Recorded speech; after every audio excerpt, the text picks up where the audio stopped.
I want to welcome everyone to our panel on digital accessibility, and this is Global Accessibility Awareness Day. So this is GAAD 2022, and so if you're on social media or want to look for more information online, you can use the hashtag GAAD2022 or just GAAD.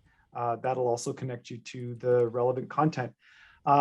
Just by way of introduction, my name is Adam Wilton. I'm the Program Manager of the Provincial Resource Centre for the Visually Impaired and the Accessible Resource Centre, British Columbia. My co-host today is Jen. Hi, everyone. I'm Jen Desso. I'm the Outreach Coordinator here at PRCVI.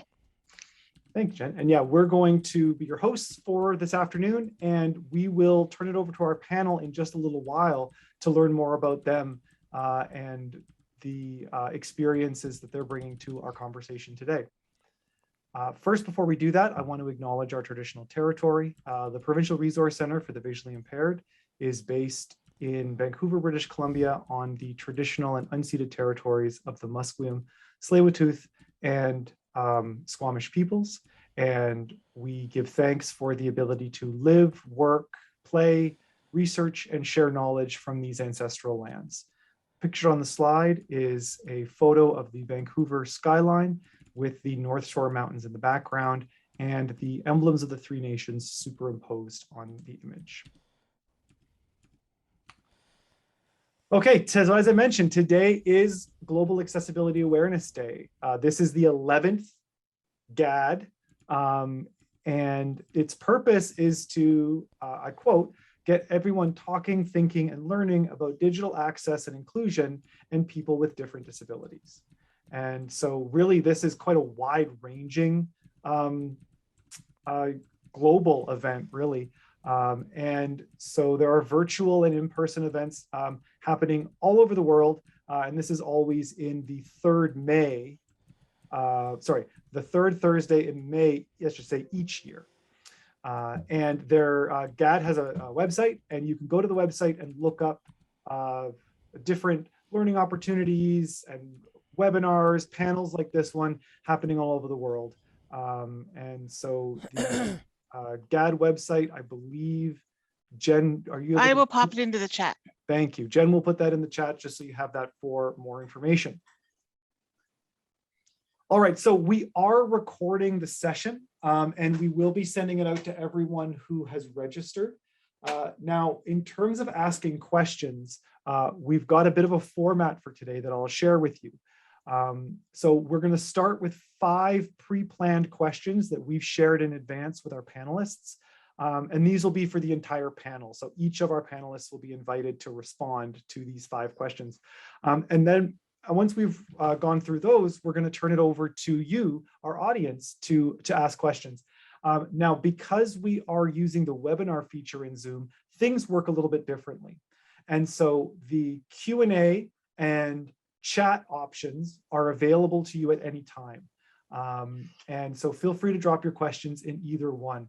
One thing that I will note if you're using the chat is there is the option to send your message to just the hosts, Jen and I, and the panelists, or so that everyone can see it. And if you're asking a question that our panel is going to answer, we'd ask that you select the everyone option, just so the entire group can get a sense of the question that you're asking.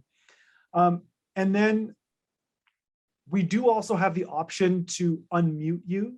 In the webinar option, Jen and I would have to do that manually. So if you note, when you pose your question, if you also just note that you'd like to be unmuted, we can do that, or you can feel free to raise your hand. If you use the raise hand feature, then we're going to assume that you'd like to speak. And so we'll unmute you. We will, when we get to our questions from our attendees, we're going to address things in chronological order. So as those questions come in, we'll address them in that order when we get to that phase of the conversation. Okay, I think I've covered everything on that slide. On to the next one. So some important terms. We're going to use some terminology and concepts today that not everyone may be familiar with. So we thought we would just give a bit of background on some of these terms, just so we have a shared frame of reference to start our panel. The first is the distinction between ableism and disableism.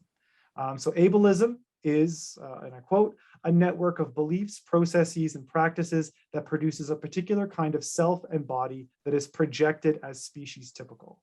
So ableism is privileging typical profiles or quote unquote typical profiles over others. Disableism is, and I quote, a set of conscious or unconscious assumptions and practices that foster the different or unequal treatment of people because of their actual or presumed disabilities. So an important distinction between those two terms as they are often confused.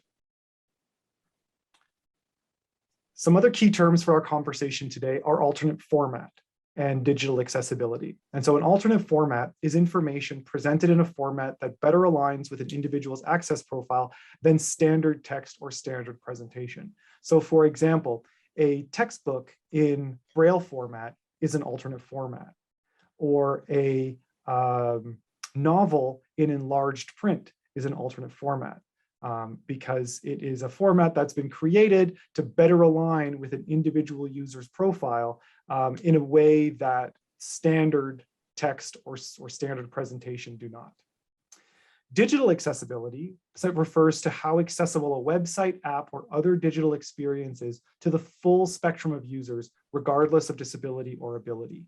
So when we're talking about digital accessibility in this panel, we are focused on that of visually impaired users, but globally speaking, digital accessibility refers to how accessible digital content is to the full spectrum of users, including those who are blind or have low vision.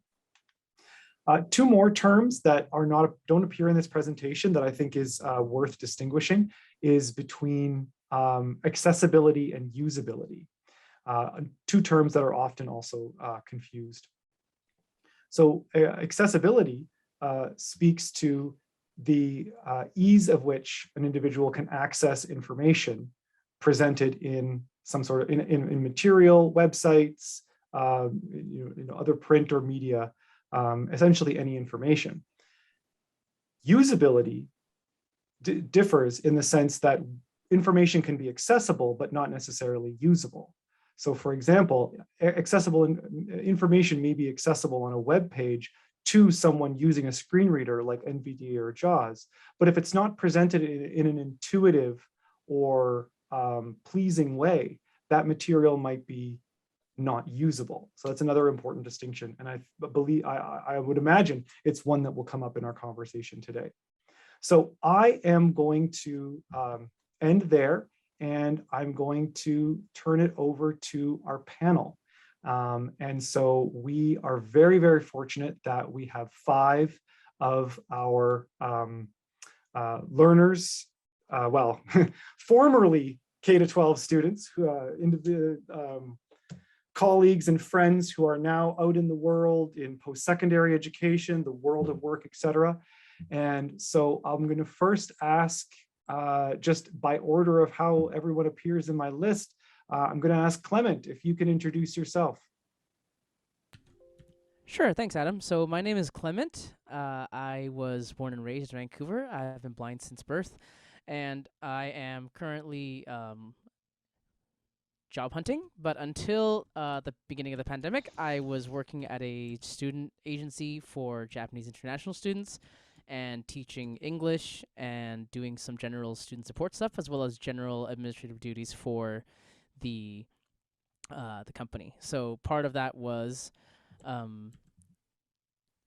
of it did have to kind of come across with digital accessibility, especially in terms of visiting school websites, helping students make appointments for things, managing data and such things, as well as learning Japanese in the whole process.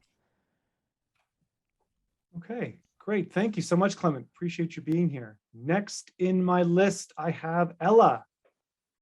Hello, I am Ella. I am from North Delta, BC. I just finished my first year of general studies at Kwantlen Polytechnic University. I did not declare a major because I didn't really know what to do.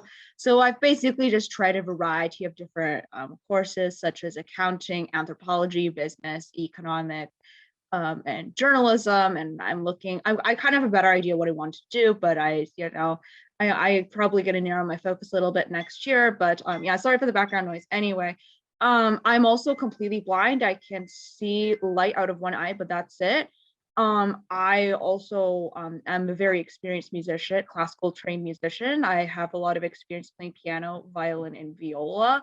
And I can definitely talk a little bit about accessibility in the music realm, especially for those who are pursuing the academic classical path as well. And so I actually seriously considered majoring in music. I actually have the capacity to, but I felt that because music isn't very stable and teaching isn't my favorite thing, I decided that it was ultimately better for my career and just, I guess, myself to a degree to explore other areas of focus and just try different things. So that's me. Awesome. Thank you so much, Ella. Thank you for being here. All right, our next panelist is Jillian. Hi, I'm Jill. I grew up in northern BC and I moved down to the lower mainland for post-secondary, I think like 6 years ago now. I actually just completed my bachelor's degree in communication with a publishing minor. So that's super exciting. And I also recently just got accepted to a master's of publishing. And both programs are at SFU, or Simon Fraser University. And I have the eye condition retinopathy of prematurity. So I grew up low vision and am now fully blind. Yeah, that's me. Thank you, Jill. Thanks for I'm going to backtrack on something because there's something I wanted to know from each of the panelists, and I apologize for not mentioning it previously. And I'm going to go back to the top of the list. Clement, what's your favorite pie or cake? Oh boy, that is a really hard question. Can I say one for each? Sure. My favorite kind of pie is a French onion pie from Granville Island, from the Alamode Okay. Pie Company. And my favorite kind of cake is any kind of cake that has coffee in it. There you go. All right, Ella, same question to you. Favorite cake and or pie? That's a good question. I would say anything that contains chocolate. Fair answer. And Jill, circling back to you, favorite pie or cake? I'm going to do what Clement did. So my favorite pie is strawberry rhubarb, and my favorite cake is anything with chocolate. Hey, there you go. All right. Thank you. I think this is important things to know about people. So the important details in life, Adam. Right, exactly. The important details. Melody, hi. Hello, everyone. And to answer the most important question first, my favorite cake would be cheesecake, and everything else that I haven't tried yet are potentially my favorites. Amazing. And a bit about me, I am in the very end of second year in a computer science degree at SFU. Not sure when I'll ever finish, but seeing that Jill just completed a degree gave me some hope. And I have a lot to talk about in digital accessibility, alternate format, and stuff like that, because I face a lot of the issues. Okay. Thank you, Melody. All right. And our last panelist, Russell. Hello, everyone. I am Russell. I am also born and raised in Burnaby. I had sight. I had sight, but I lost it. I lost most of it when I was 10. Been adapting ever since. I'm in my fourth year at Simon Fraser University. I'm a history major with a linguistics minor, and I'm a specialty in East Asian history, so China, Korea, and Japan. And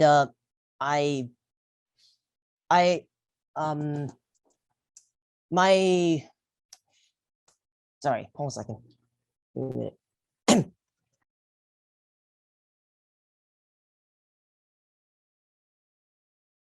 Okay, sorry about that. I had some problems with I have problems with my computer right now. It's basically all you need to know. My favorite pie is probably mother meringue pie, and my favorite cake is cheesecake. I love cheesecake.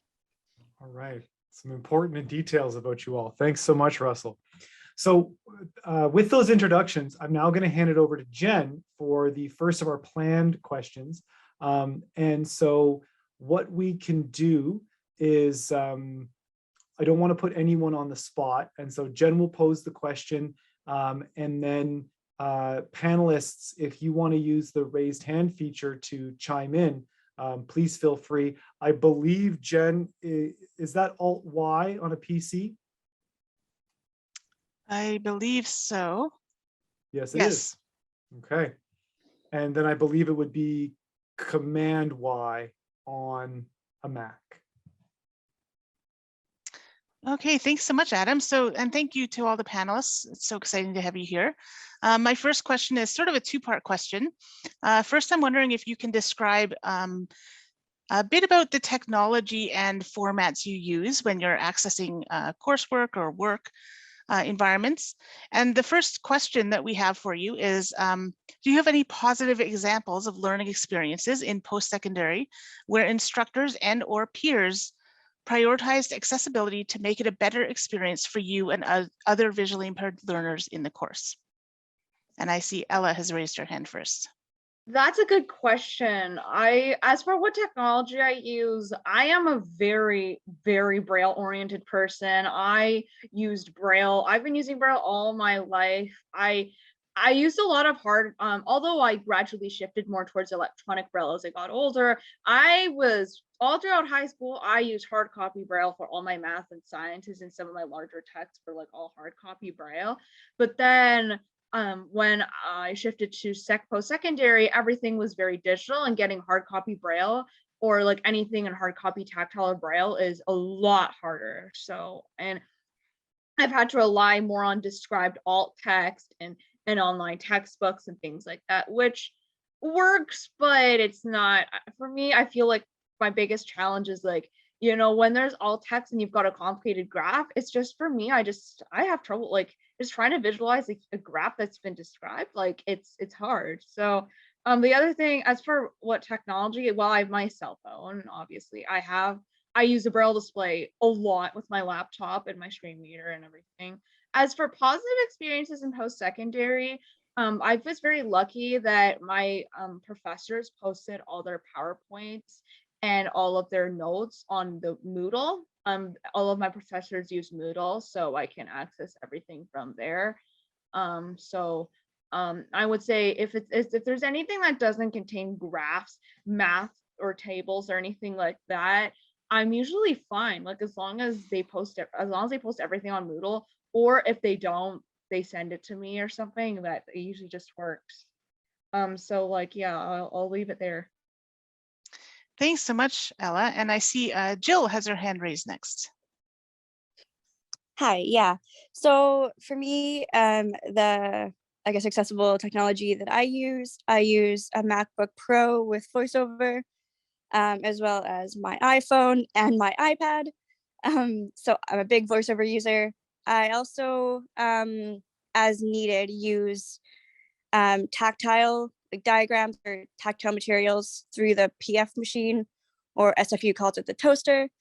And also, it's kind of related. SFU also provides, as needed, what are called access aids. So I've been lucky enough to have the same person for the last 4 years, but it's basically a person that the school hires to help with any visual content within the course. So like, for example, I took a graphic design course for publishing, and you can imagine that wouldn't be the most accessible. So I had the access aid work with me with various tactile formats to create posters, brochures, I think even a little mini book. So she's been very helpful that way. And speaking of positive experiences, the access aid is a huge, huge help and been very positive for me. And also just recently, in my last semester of my bachelor's, I had an instructor where I think I had asked her about if there was any materials I could get ahead of time to get the disability center to help make it accessible. And she's like, well, I already did that. And she ended up making all the course readings accessible PDFs. And I was quite surprised because I'd never had a prof, first of all, know how to do that, let alone take the time to do it. So that was a really huge positive experience for me, those two things. Thanks so much. And next we have Clement. Okay, so in terms of technology, I use pretty much everything. I joke and I call myself a technological agnostic. I will use anything that works. And to my friends, that's especially funny. But anyway, I use primarily a PC. I'm on Windows 10 with NVDA, as well as a Braille Sense Polaris, which functions as my Braille display and my way of reading ebooks when I want to. And I also use a MacBook Air with VoiceOver, as well as a Samsung Galaxy S10 right now with Android and TalkBack. In post-secondary, I actually had a very interesting experience because I went to a private college. I went to Corpus Christi College on the UBC campus, also known as St. Mark's. And there were some issues with accommodations not being made because I wasn't physically registered as a UBC student, and so Access University wasn't able to provide anything for me. But I was lucky in the sense that most of my teachers, most of my profs were very, very understanding about the fact that accommodations were a challenge, and so they were willing to send me the slides from the lecture lecture notes. I had a couple of profs who were actually willing to provide the I'm losing my words here. I had a couple of profs who were willing to actually convert the lecture notes from PowerPoints to text-only PDFs, which was amazingly helpful. So I think I was really lucky in that particular regard. And in addition, one of the classes, my Spanish class, used a website called Entrevistas, which was specifically for learning Spanish, and it was a great example of a website that was accessible, but not quite usable necessarily, which we can get into later if there's any interest. So I'll leave it there. Great, thanks so much, Clement. Next we have Russell. So my experience with post-secondary education has actually been very fortunate. So my major is history, so it's a lot of reading. So fortunately, this allows me to get all my materials in advance, and sometimes it doesn't always happen, but most of the time it does happen. And I am very lucky because my my textbooks, I can just drop them off at the Center for Accessible Learning, and they just convert them for me. It's very easy. It's very easy. Not very many accessibility hiccups, but sometimes there are programs that professors use. So, for example, there was I think it was in my third year, one of my professors for Japanese history used a program called Perusal.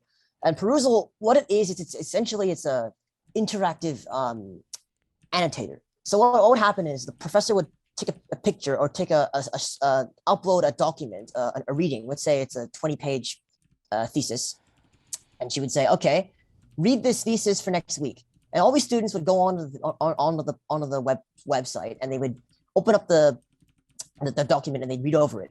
And if they have anything of interest, if there's anything of interest to them, they would mark it down and highlight a particular section of the text, and like put a comment, like superimpose a comment over it. And unfortunately, this was not accessible to me as an NVDA user. So I used a PC, a laptop with Windows 10 with NVDA, and a Braille display, and a Focus 40 BT Braille display. But it was unfortunately not accessible, but it was more or less. But we got around it, and she actually came up with alternate ways for me to participate. I would send comments to the Access Aide who was hired, and the Access Aide would put them into the document for me. So that was a really good example of how to get around hiccups with disability. So yeah. Thanks so much. And last we have Melody. Yep. So there's a technologies I use. I have a little bit of everything. So I have an iPhone. For school, I mostly use a PC with Braille display, and I also have a desktop that I just built the very beginning of this year running Linux, and all different screen readers on there. So I've been having fun just learning and adjusting between like different screen readers and remembering that, oh, the same shortcuts on different devices actually do different things. So that's kind of fun. In terms of positive experience, my school. So this semester I am taking a user experience, like a UX design course. And as it may sound, it's very visual, but this prof is amazing because he had everything, all the materials open source on his website ready to go. And most of the articles are very accessible, and he even changed one of the assignment for me because it was like a design of a storyboard kind of thing. So although before this I've definitely had some issues when it comes to like PowerPoint slides and graphs and other like math content, and because it's usually like a very big amount of materials, the school is not able to provide everything on time. But since like later last year, I was able to find a friend who is really good at converting all the materials and basically be my transcriber, and now he's hired by the school, or more like a contract. But yeah, that's it. Thank you so much, all of you, for sharing. I'm going to pass it back over to Adam for our next question. Well, so we decided that we would lead with some positive experiences, and some of you have already kind of started to point to some maybe less than positive experiences. And so we'll get to those, but I want to ask you about self-advocacy next, around digital accessibility. And so here's the question. Describe some of your experience with self-advocacy for digital accessibility. Which of these experiences have seemed most burdensome to you as a learner, and why? Okay, the hands just flew in there. Now, Melody, is that an old hand or a new hand up? It can be both. All right, then let's take it as both. Take it away. So what's the question again? So we're asking about self-advocacy. So the advocacy that you've had to do to get digital accessible materials, and in your mind, which situations or circumstances were more problematic or burdensome in your experience? So when I first got into SFU, which is last September, I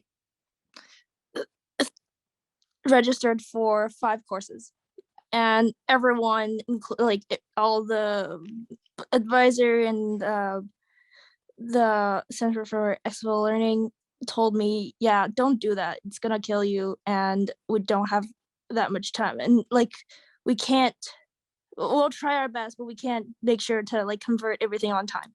And I was like, well, that's not a me problem, so I did it. And of course I was getting very not well converted materials, such as PowerPoint slides that had the word picture and nothing else on it. And so I, of course, had to talk to them and was like, well, you know what, this is not cool. Like, if this is what you'd say, oh yeah, you try, like the school has tried and this is what we've been providing to the students, I'm not cool with that. And so I had to provide, I had to dig into my connections and then see if anyone was able to help and step in and help me with the situation, because with the stuff that I'm doing, it's so technical that it's not just simply OCR and cover everything. So fortunately, I was able to find a friend who is very experienced there in the materials that I need and happens to understand accessibility as well. And so although it took like a month, well, more than a month, but the school basically at the end had to hire,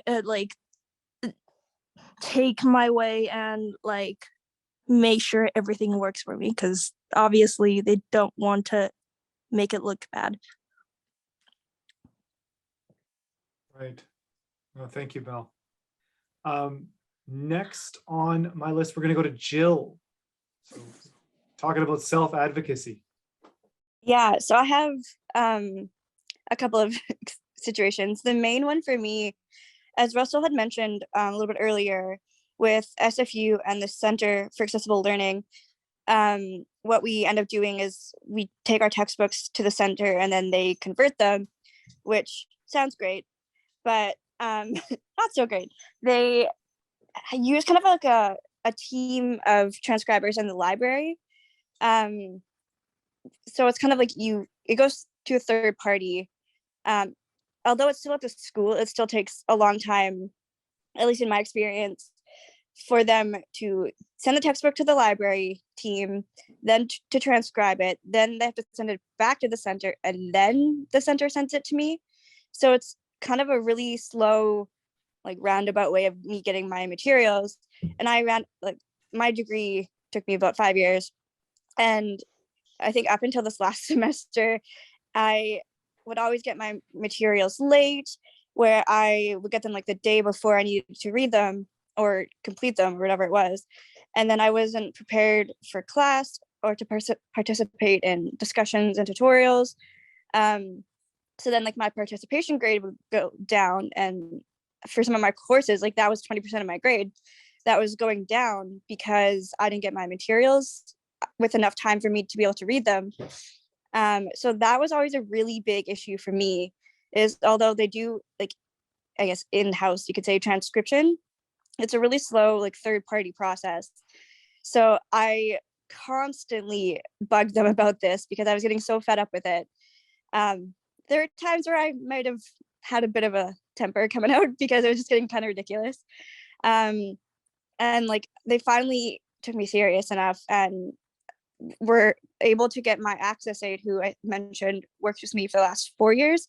They actually were getting her to transcribe a lot of my materials because it was faster. She could send them right to me. And she knew like what I needed and what I was looking for and how to do it. So we ended up hiring her to transcribe most of my materials for at least the last year. So I had to bug them a lot and advocate enough for myself to get that to happen. So yeah, that's the big one for me with advocacy.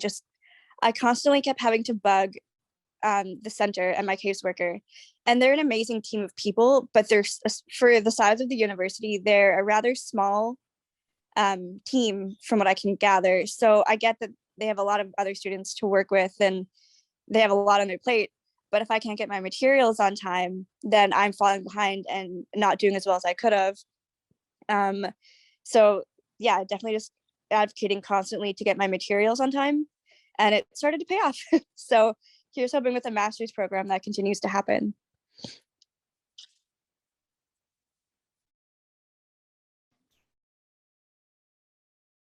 Sorry, I was muted there. Thank you so much, Jill. Next up on our list, we've got Russell. So I actually had a lot of very similar experience to Jill, actually, with a lot of my materials. So, but in my some of them in my cases were I had to. So there's one, I remember this one semester, I can't remember where it was, maybe in second year, when I was doing. I had to annotate a full on like a a novel, like wasn't it a novel? It was more of a historical account written like a novel. I had to annotate this entire thing, and I had to do all these notes, and I had to send it in, and that was 30% of my grade. And I was like stressed out. I was like stressed out to heck in that semester, because I was like I wasn't getting any of my materials on time at all. I didn't recall seeing a single email with the Center for Accessible Learning at all during that semester at all. I had to bug them numerous times about setting them in, and it ended up just happening where I had to talk to the professor and be like, "Hey, professor, sorry, I don't know what's happening with the center, but we have to arrange something else." And he got to the point where he had to send an email, and he's like, "Yeah, okay, well, you know what, we'll figure something else out." So we had to get around it. But the issue is that shouldn't be happening, right? You should not be getting around an important critical assignment like that with another assignment. That shouldn't be happening. That was kind of my experience with that one. Another one was I had I've been SFU has a very good Japanese program, and I've been doing Japanese for the past year and a half, 2 years, and the Center for Accessible Learning does not have the proper resources to convert Japanese text to OCR properly. They don't have the resources, because when you OCR Japanese text, sometimes it doesn't come out right because it's different than Roman letters. So they have to have, I don't know how they did this, but they had to have a native speaker or something, because there was a lot of mistakes happening.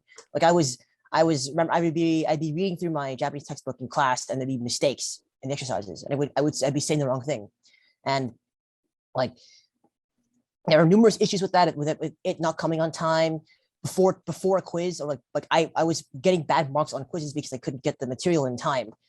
But so what ended up happening was we had to hire I had an access aide, who I was lucky enough to have. Yeah, same as Jill. I was very fortunate to have this person for 2 years, all throughout my Japanese awarding course career, and me and him knew each other very well, and he was a native Japanese speaker. So we actually ended up paying him to transcribe all my materials for me. And as a native Japanese speaker, it took him very little time, because it's very simple, very simple to do, and that was a good process. So yeah. Thanks, Russ. I'm glad to hear that worked out. And Ella, please, talking about self-advocacy. That's a good question. Like, I think for me, I'm going to be the odd one out too, because I actually am I have the least experience in post-secondary. I've only been through a year. And so for me, I've maybe had to sometimes explain to my professors what I needed. And I think many of them were quite understanding, as sometimes I would maybe need a little bit of things being described during class and stuff. Like I sometimes have my professor sometimes describe a few things. But the funny thing is that as far as my materials being transcribed, these days, there's actually a lot of if you buy the textbooks online, they can often be read in your browser, and those are actually very accessible to me. And so even though I am registered with PRCVI, which is supposed to provide my textbooks for me, in a way, I actually prefer the web-based textbooks that I'm getting, because if you buy it from, I know the Pearson ones are pretty accessible. Or I think there's also Vital Source as well. It's a textbook site, and I could buy my books from there, and I can just read them in my browser. Or I've also the corresponding iPhone apps as well. So those have been surprisingly very accessible. The textbooks are well laid out. The sections are heading, so I can skip to the next section just by pressing H. And they also have alt text as well. So if they also come with alt text that you can click on and you can see the full image. I think the one thing that I actually need to do is, I think because this first year I was just trying things out and getting a feel for different things, I think I'm eventually going to need to start advocating for a better way to deal with those graphs and charts and tables or whatever. Like in my accounting class, the only reason I got through accounting was because it was an online course.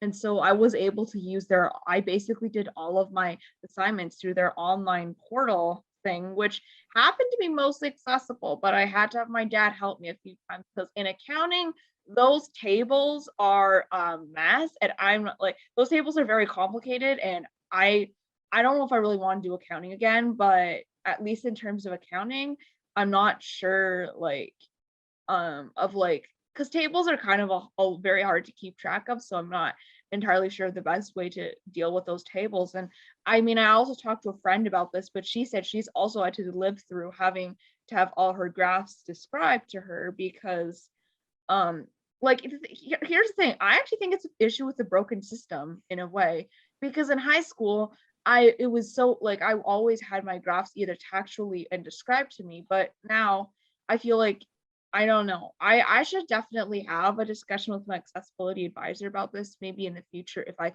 want to become more serious about what I want to do and I focus in on things, but about how to just, you know, what's the best way to deal with graphs, math equations. And like I feel like this is everybody's biggest bane of existence, because for me, like just all the other notes, like even if the teacher just gives me a PowerPoint, um I'm happy just using PowerPoint to read my teacher's slides. Like, I mean, like some of the pictures are important and some of them aren't. But yeah, anyway, I don't know if this was a little bit off topic, but I had to ramble a little bit. Sorry. No, very much on topic. And I am going to ask just a question that we got in the chat, Ella, because it's not going to take us, I think it's a 1 or 2 word answer.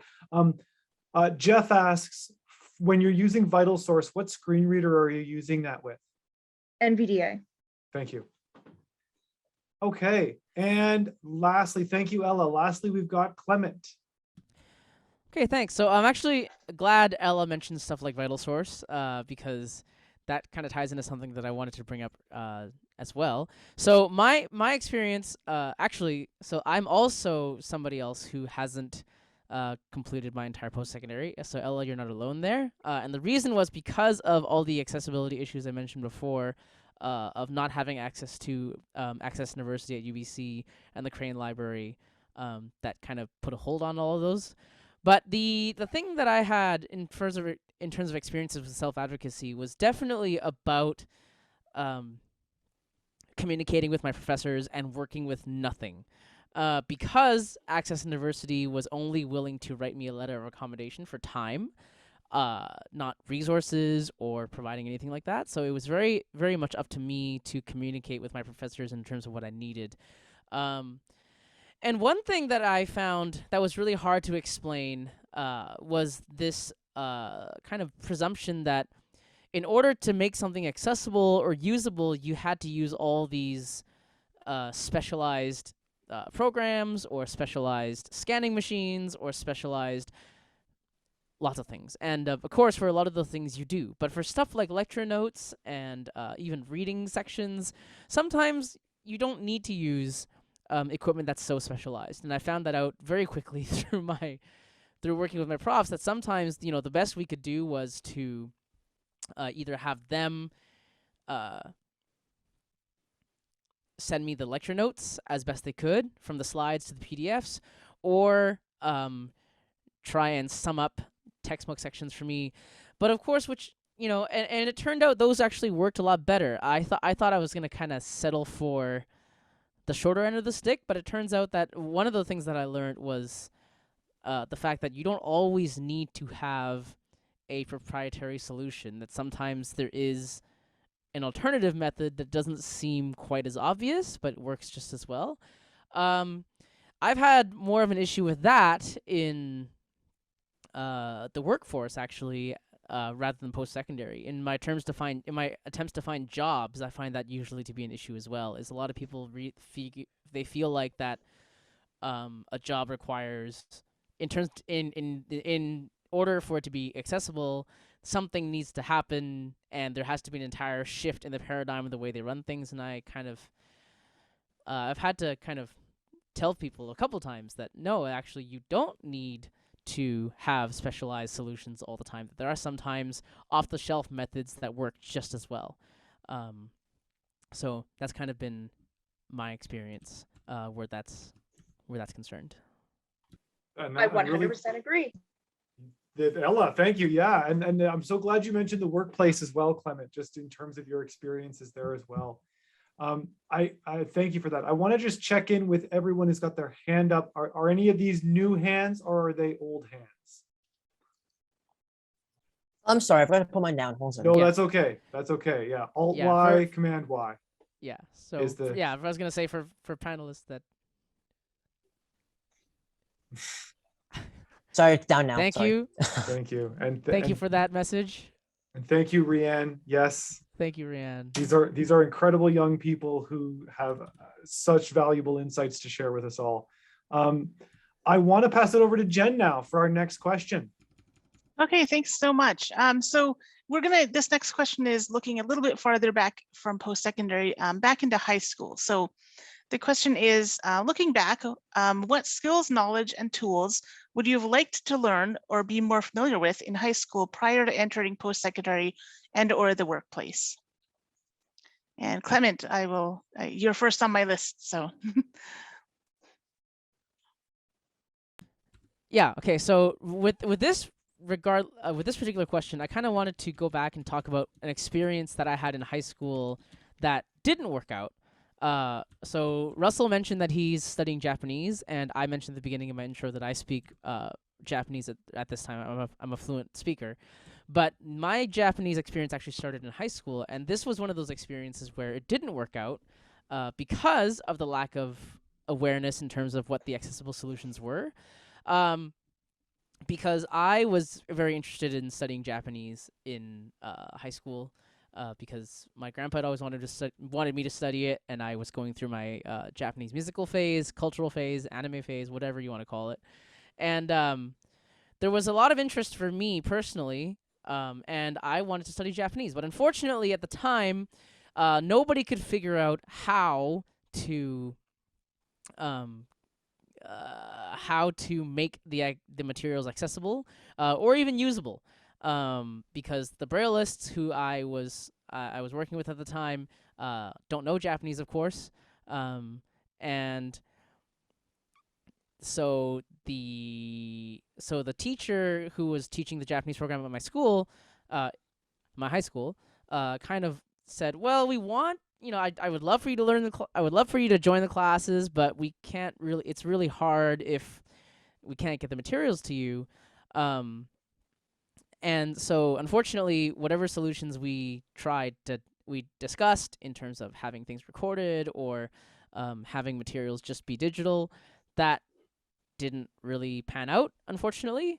So I think one of the things that I would have wanted to learn, looking back at that, was kind of what I mentioned earlier about how to explain to people that sometimes you don't need specific. I'm repeating myself a lot, and I apologize for that. But sometimes you don't have to use you don't have to use the solution that takes up a lot more time and money and resources. That sometimes something as simple as sending your student the worksheet that you wrote, excluding answers and stuff, obviously, as a digital document works just as well. You don't need to have necessarily you don't necessarily have to Braille it if you don't have someone who knows Japanese Braille or Braille in another language, or whatever you might be working with. Braille music is another example. I think that's the biggest skill I would have wanted to learn, and the biggest piece of knowledge I think that would have helped me in that experience, and in a lot of other experiences kind of leading up to now. You said what I wanted to say. Thank you. Thank you, Clement. And it looks like Jill has her hand raised next. Yeah. For me in high school, because I lost all my remaining sight when I was 15. So I didn't learn or use like Braille or any accessible technology growing up, really, aside from large print, which is a whole nother ballgame. But for high school, what I would have liked to learn, I think, is the different types of software.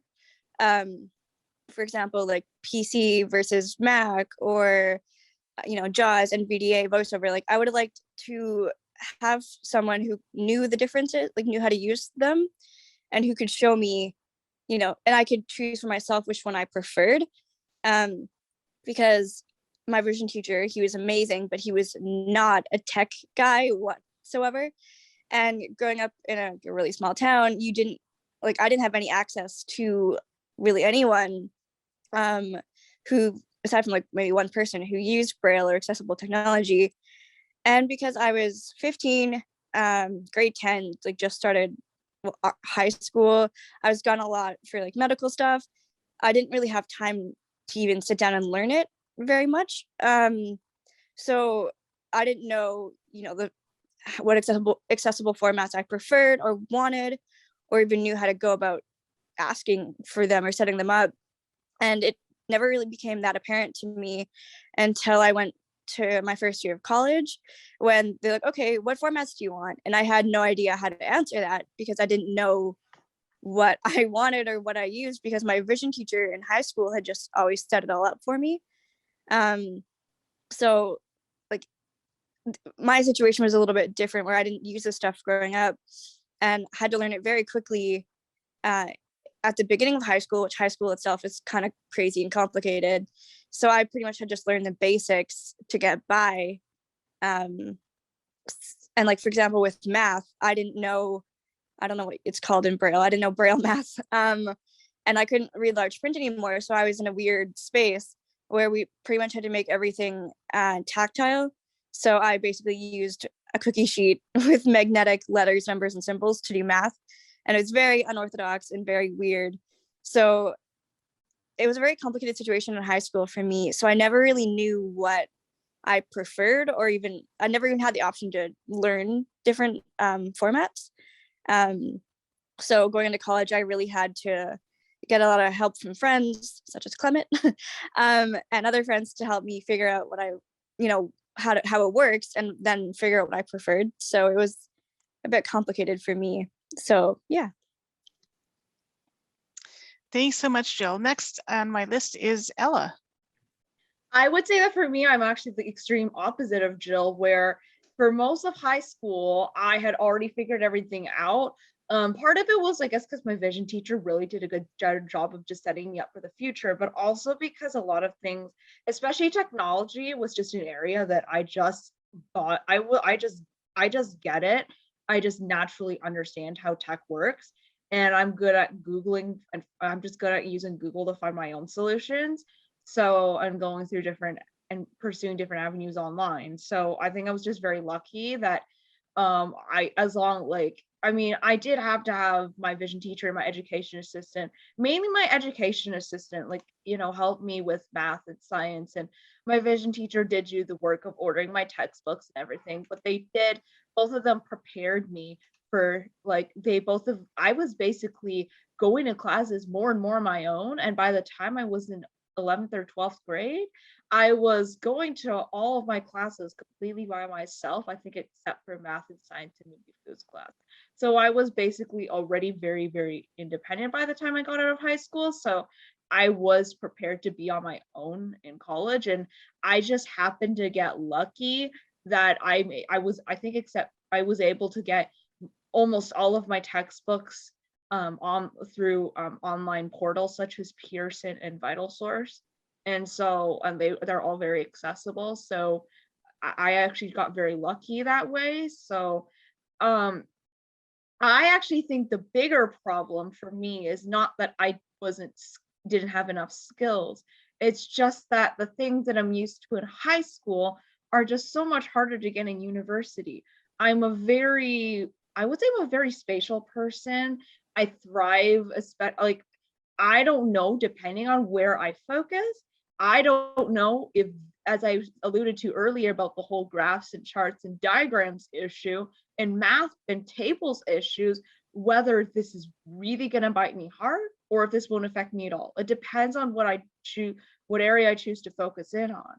But in high school, I always had all my graphs and everything prepared, and if something on my graph wasn't clear, I was always able to ask for help on how to deal with it. And for math, when I did math in high school, I wrote all my math on Braille. I brailled out all my math and made someone transcribe it for me.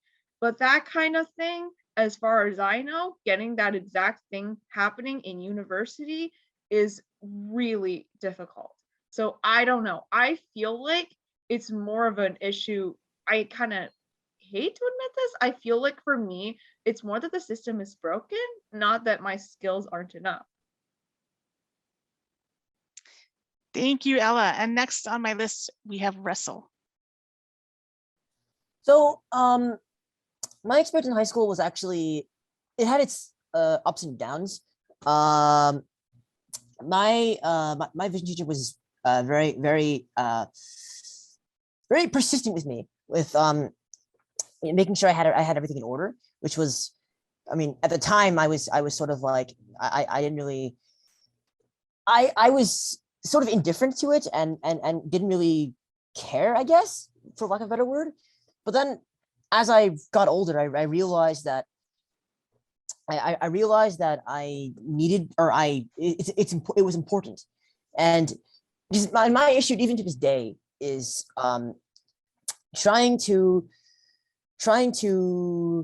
reach out to people, because I noticed that I had trouble with advocating, telling people what I need at the right time. Because what I would usually do is I would be nervous and be like, oh, what if this person doesn't understand me? What if this person doesn't care about what I have to say? So it's sort of like a sort of a nervousness thing where it's like, I don't want to do it because I'm sort of, I don't want to be like pushed aside, because no one wants to be pushed aside. But in reality, that's not the truth. Most people, most of the professors, especially people who work in the education department, are very understanding in how they treat their students, because they believe in, most professors believe in equal learning opportunities for all, and that's a great method to have. Not everyone's like that, but most of the people are. Most people I've encountered are. I've only seen one or two cases where it's like that. But I just think that I needed more experience, and I needed more help with getting what how to ask people to get what I need. Because SFU is really good in this regard, where they sit down with you and they go, okay, what do you need? And it's very like nice, friendly chat. But some people may not have that luxury. And I think it's important to really get the concept in your students' heads that, okay, some people may not be as understanding, so you have to really understand. You have to really break it down to them what you need and how you need it, and exactly what you have to get to make yourself to allow yourself to thrive in your learning environments. And that's something that I think that is very important, that should be taught more, so a student gains more awareness of what that is, because that's a strategy that you use for basically your entire life, not just school, but work as well. Because when you get hired by a job, you get hired by employers, the employers need to know what you need to be a productive member of the workplace. So it's important.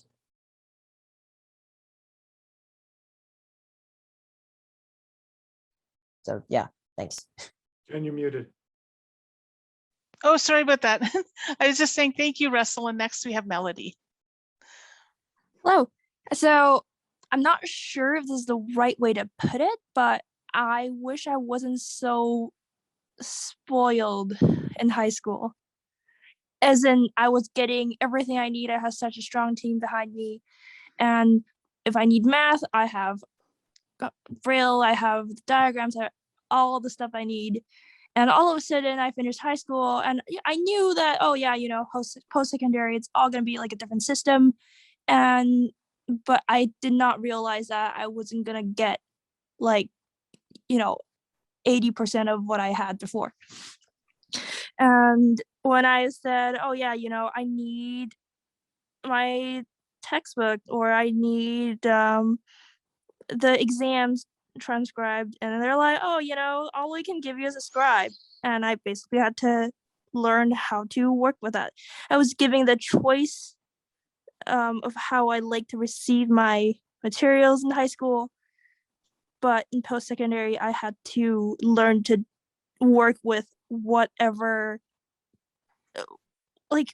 possible solution that's there for me. I didn't have a choice of what I should be doing, or what I like versus what's available to me. And yeah, that's it. Okay, thank you so much. And I'll ask, I see a few hands up. I'm not sure if they're old hands or if anyone has anything to add before I hand it over to Adam.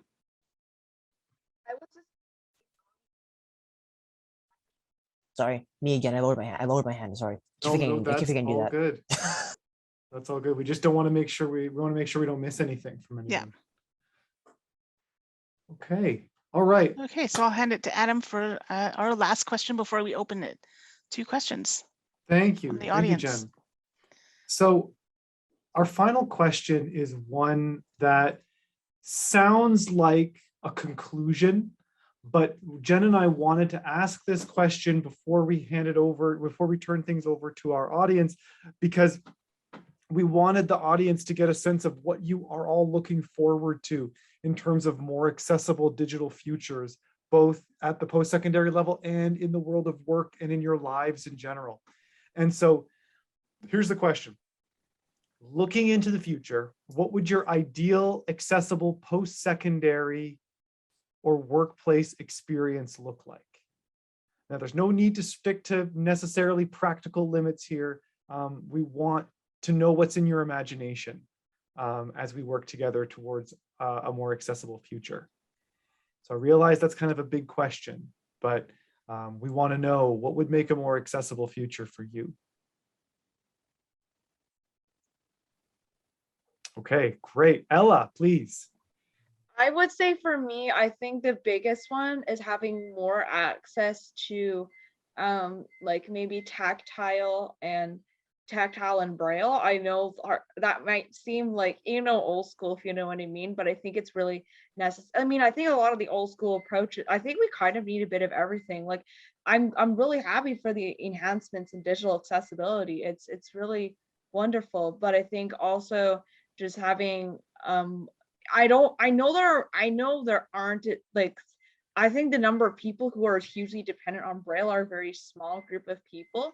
But if there was, like, in an ideal world, I'd love to be able to have tactiles, to be able to kind of experience what everyone else is experiencing, if you know what I mean. And just like, yeah, let's say I'm also going to be a hypothetical scenario where I'm a music major, because that would have been very possible. But I think, especially with theory, how I feel like it depends on everybody's learning style. But I think for theory, some people just really explaining the concepts can work. For other people like me, I feel like, I mean, a lot of theory things come to me naturally, but if there was some way I could either notate my stuff either on braille or maybe in some accessible notation program, or even just using a piano to demonstrate, if you know what I mean, like that kind of be the ideal situation. The ideal situation for a music major, I would say, in terms of accessibility, it could depend. You either learn by ear using recordings, or you could have the score in a notation file format. Like it could be an XML and you could import it into the accessible free and open source MuseScore. You could use that to read if you want, or you could also have it converted to Braille music. Like I personally use Braille Muse, which is a free online tool. It's not the most authentic code, but it works for me. So like, yeah, that's kind of what I'm thinking here. Great. Thank you, Ella. Appreciate that. Next on my list here, I've got Clement, please. Yeah, so you know what? Half of what I said, Ella already said, so that's awesome, because I love Braille as well, and I think Braille is hugely underused. Of course, the issue is I think that it causes a lot of stir because it takes more resources and it's expensive and it's space consuming. But I think I would love to see for the upcoming generations of post-secondary students a place where that's okay. I think we put a lot of emphasis on efficiency, and I see this a lot in terms of not just in school, but in my experiences in the workforce, in communities. There tends to be this focus on getting things done as quickly as possible and as efficiently as possible. And I think I would like to see, especially for school, but for everything else as well, an environment just where people are okay with doing the more accessible or more inclusive thing. And those aren't necessarily the same thing, even if that means taking a little bit more time to make sure those things are there from the beginning. So Braille, more Braille will be fantastic, or alternate ways to accomplish the same goals without necessarily having to rely on one approach. So for example, as someone who's also deeply invested in music, in choir, one of the things was sight reading. In order to audition for the top choirs in my school, you had to, and the same goes for university as well, although I never went that route. But in order to audition for a lot of choirs, you have to sight read music. And if you don't have access to Braille music, or you've never learnt Braille music, that's not really a possibility. And I would love to see people be more willing, because some people are definitely willing to. My own choir teacher was one of them. But more willingness for people to say, okay, well, I'll tell you what, we know you can't sight read, but if you can sing this melody back perfectly, if I play it on a piano, and if you can sing it back to me, even though it's one you've never heard before, that I would love to see that be held to an equal standard. Same thing with languages, because that's the other thing that I'm invested in, and Russell is invested in, is if you can't do all the writing tasks, if there was a way to equate a similar level of understanding or ability through spoken tests and exercises, that would be awesome. And just overall, I think I would love to have digital accessibility and usability be a more organic part of the conversation. Right now, from everything I'm hearing from these panelists, and most of us we're all friends, and so we hear this outside of this kind of stuff too, as we rant about it a lot. But I would love to have the news soon, hopefully in the near future, that accessibility is an open conversation that can be had, not just in the accessibility center's office, but with profs, with other students, with other people on campus, just because I think the more people are aware of accessibility, and of course that's part of what this is Global Accessibility Awareness Day, is that the more authentic and organic a part of the conversation that accessibility becomes, I think a lot of these approaches that we're calling for will seem a lot less burdensome and a lot less challenging to people who are at the top. And so they'll be easier and there'll be more incentive to look at more accessible approaches, I think. Thank you. Mm-hmm. Great, thanks, Clement. I think next on my list, I've got Ella, please. Sorry, I already went. I was just saying I agree with Clement here. Oh, I just want to say it's really, I'm sorry, I tend to interrupt a little bit, but it's just, sometimes if someone says something that really resonates with me, sometimes I just get a little excited or want to say that That's I agree. great. Because I love it, Ella. Thank you. So Jill, please. For me, I think what I would really like to see for future post-secondary or into the workplace is, like I said before, I, especially in high school, never really had the chance to learn a lot of accessible technology. And then going into post-secondary, I kind of had to learn as I went, especially for jobs, of course, depending on a job, whatever job it is, it would be nice to have, and I don't know how realistic this is or if it's already a thing, but at the beginning of a job placement, having the time to be trained in whatever technology and software is needed. And I'm speaking kind of more specifically towards publishing, which is my focus, especially with if we can make graphic design accessible, so I could be a designer if I wanted, without needing much help, or different spreadsheets and stuff like that are not my strong suit, and they might be other people's, but they're not mine. And there's kind of an expectation going into the workplace that you already know how to use these types of technology or these types of software. And that's not really the case for some people, especially me. So it'd be nice to have specific training with it, like for that technology and that software being used. Even for example, for a printer for a book, takes a lot of training, and it's a very specialized kind of machine to use. So like having the chance to learn how to use that instead of just like, oh, that's not very accessible, so I won't go that route in that career. It would be nice to have the opportunity to learn those different types of technology or equipment or software, to then have a better idea of how it works, and to, if I wanted to be a designer, I could do that.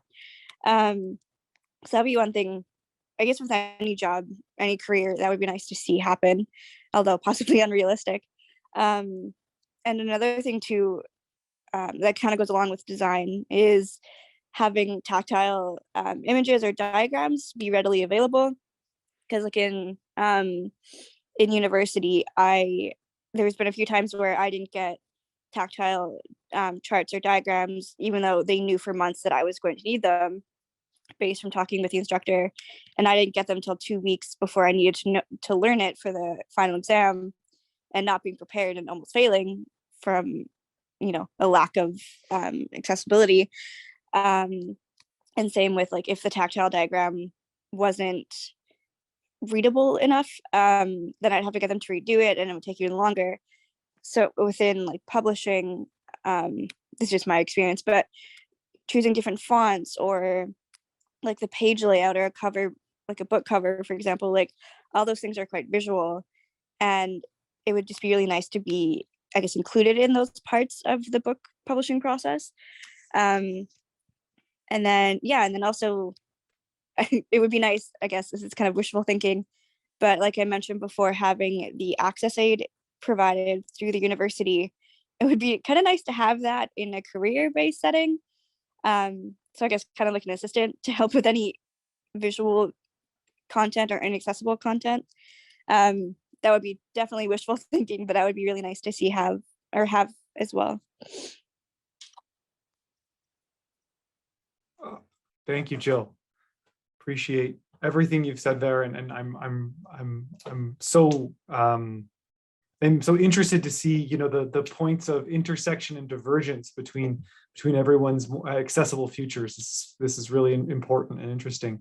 And then I've got Melody, please. Yep. So I wish that accessible format of anything becomes a default. So it's not something that we'll have to go out of our way to ask for, or it's like, oh, we're asking for more trouble, but instead it's like expected to be done.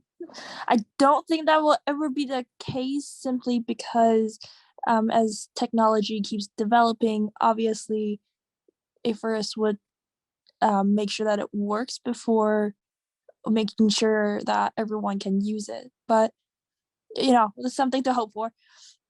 And so then if I was looking for a job or doing anything in school, I don't have to, I can just assume that everything is available for me, and if not, I still have the resources to ask for it, and then I don't have to worry about not being able to just tell potential employers, for example, oh, by the way, I'm blind, or something like that, or oh, these are the technologies I use and whatever. They won't have to assume that I am not as capable, if that's the word, because if everything works by default, then it wouldn't worry the majority of people as much. Great, thank you, Melody. Now, Jen, I'm having a little bit of technical difficulty here, so can you open things up to the floor? Sure. So I think for the last 45 minutes here. Sorry, I didn't mention my points. Oh, sorry, Russell, please. Is my hand not up? Oh. it I'm says having it's some up- display issues, so I it says might it's not up be able here. to tell. Oh. You Yeah, go no, ahead. Russell, your hand was not up, but you can go. It says it was up on my thing. Oh, okay, weird. Okay, huh? Okay, sorry. Okay, so I was gonna just talk about. I was gonna talk about. I think there should be more of a following for accessible technology, like how to teaching people how to use accessible technology, because I think there's a lot of people don't really. I mean, yes, there are people who are lucky and they get the people who know how to use tech in place, but I think there needs to be something more for people who don't know how to, because some people aren't as fortunate. Some people don't know how to use or lack the resources to learn like tech at a reasonable rate. So I think having someone or some program or something that can teach people how to better utilize their accessible technology would go wonders, would work wonders for a lot of people. Because the problem I had, the difficulty I see, I never had this difficulty, but I can see this happening, is in high school, you have a lot of resources, you have a vision teacher, you have a team to help you use your technology and stuff. But the transition from high school to university, a lot of things change, and a lot of things you're on your own. You're on your own, and that's very jarring for a lot of people. I didn't deal with it as well as I thought I would, and I was very lost. I was very lost, and I was very my mental state wasn't in a very good place after from high school to university, because the transition was so abrupt. And I was like, I went from knowing everybody to knowing no one in a school of like over 2,000, way over, right? Way over my high school limits. So it's very jarring. And I think having, and partly the reason why is because I couldn't get technology. I couldn't like get my technology in a timely manner. And also, even when I did get them, there was a lot of things, there was a lot of like things that I had to set up myself. I think having people who, I mean, I was fortunate to understand intuitively how to set things up myself. But for those people who can't, it's very hard, I think, for them to setting everything up. And I think having processes in place, putting processes in place for setting things up after high school would improve a lot in terms of the transition from high school to university. And also it creates employment opportunities, because you have people who were looking for a job or looking for part-time jobs, who need a job or something, and they don't know, they don't have any work experience, because let's say they're students, and they don't have much work experience, and they're also visually impaired. It's also it's good to have for people who know how to do this sort of thing. If you can put them, pay them a little bit of money so they can come in and help these people who can't, who help these people who are less fortunate. And it kills two birds with one stone. It creates this sort of it fills the hole that is high school to university. It fills that hole that is always there, and it also helps with creating employment opportunities and experience for people who need it. I'm a very big advocate for employment, because it's important, and I think experience is so important. It's always overlooked, I think. So thanks, Russell. Yeah, the opportunity to get paid work experience, so critical. I'm really glad that you highlighted that for us.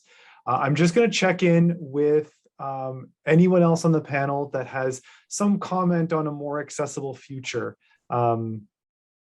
before we turn it over to the to our participants. Sorry, to our audience. Okay, well. Want to thank our panel for answering those questions that Jen and I had created, and now we've got some time to for all of you. So as I mentioned before, please feel free to put your questions in the chat. I see we've had some comments come in, although I would like to respond to questions first and foremost. And please also specify if your question is for a specific panelist or the entire panel. And you can enter that either in the Q&A or in the chat. And if you would like to be unmuted, just put up your hand and Jen and I will do that.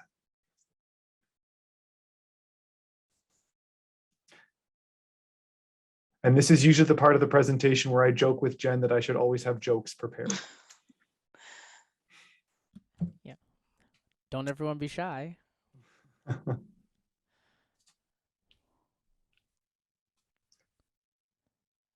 Well, Tell us a joke, Adam.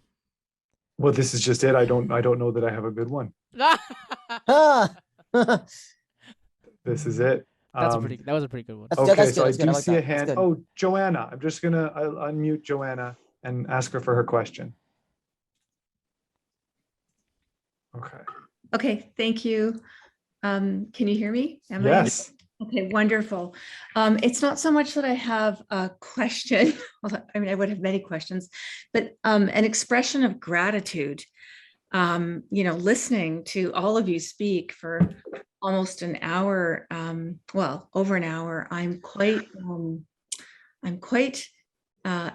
thankful to all of you, grateful for the way you're able to articulate what worked for you, what didn't work for you. And I can't remember which one of you said a few times, a broken system.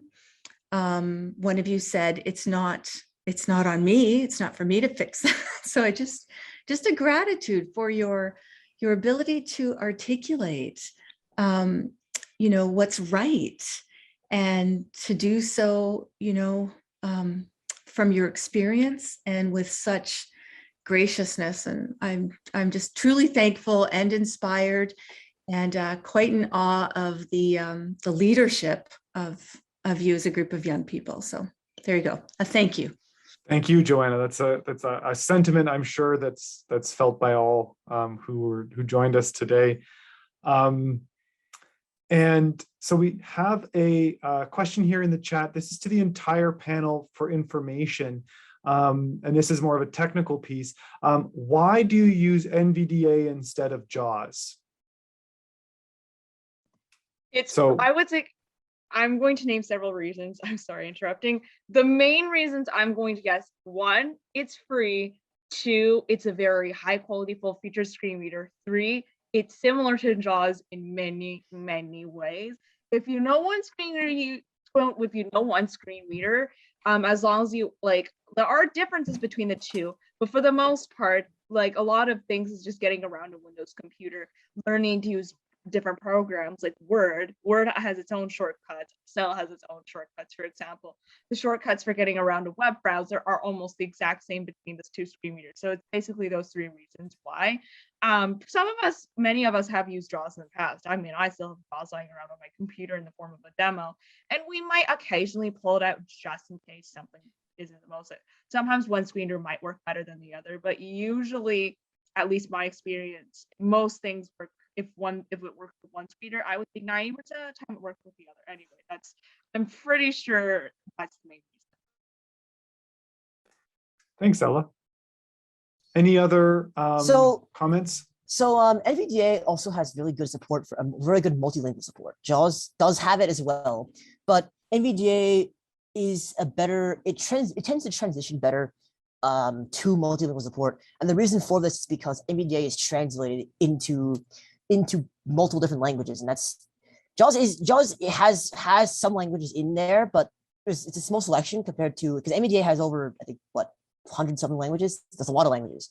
So, and not only that, there are different synthesizers. It's open source, so which means it's open source, which means the public has free access with a lot of it. So that means that people who have the appropriate knowledge can add things to the screen reader that is needed. So for example, you have add-ons, which are little extra functionalities that people from the community are make and they sort of add them into the screen reader, and it often adds other functions that you wouldn't get from standard NVDA screen reader, which such as other voices, other synthesizers, that sort of thing.